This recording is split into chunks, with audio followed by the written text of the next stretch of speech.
दोस्तों, किसी मुद्दे का हद से ज्यादा राजनीतिक दोहन कई बार उल्टा पड़ जाता है।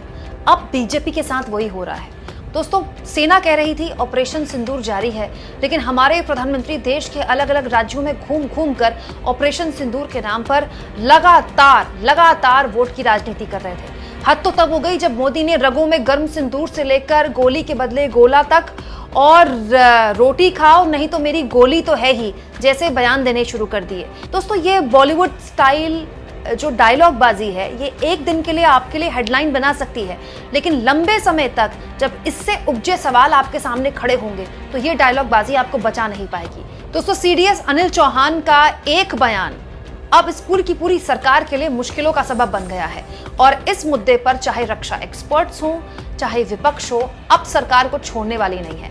सीडीएस अनिल चौहान ने ब्लूमबर्ग और इसके अलावा दोस्तों रॉयटर्स को दिए इंटरव्यू में टैक्टिकल मिस्टेक की बात स्वीकारी और ये भी बात स्वीकारी कि हमारे कुछ फाइटर जेट्स को नुकसान हुआ है। पॉइंट ये नहीं है कि कितना नुकसान हुआ, पॉइंट ये है कि हमने कितना नुकसान पहुंचाया।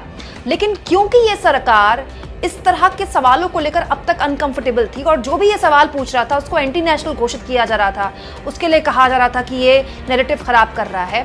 अब इस सरकार को सीडीएस के इस बयान के बाद सवालों के जवाब देने ही पड़ेंगे, क्योंकि अब सीडीएस खुद ही स्वीकार कर रहे हैं कि टेक्निकल मिस्टेक को हमने दुरुस्त किया और 10 तारीख को उसके बाद बहुत तगड़ा प्रहार किया। हम एक ऐसे दौर में जी रहे हैं दोस्तों जहां पर सूचना सबसे आसानी से तैर रही है।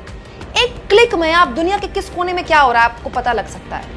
चीन में जहां पर इंटरनेट बैन है वहां से भी छन छन कर खबरें आ ही जाती। सोचिए, नॉर्थ कोरिया में तो कैसी गूगल हो, फेसबुक हो, कुछ नहीं चलता वहां, लेकिन वहां से भी खबरें आ ही जाती है ना।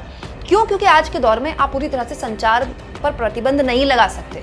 तो अच्छा होता दोस्तों कि सरकार राजनीतिक नफा नुकसान छोड़कर पहले इस मामले में खुद ही मामला क्लियर कर देती, ताकि न विदेशी मीडिया को मौका मिलता और अब न विपक्ष को मौका मिलता। लेकिन अब मौका मिल गया है तो मोदी जी को रगों में सिंदूर वाले बयानों को छोड़कर मुद्दों पर बात करनी ही पड़ेगी। आज नहीं तो कल इससे सरकार अब बच नहीं पाएगी।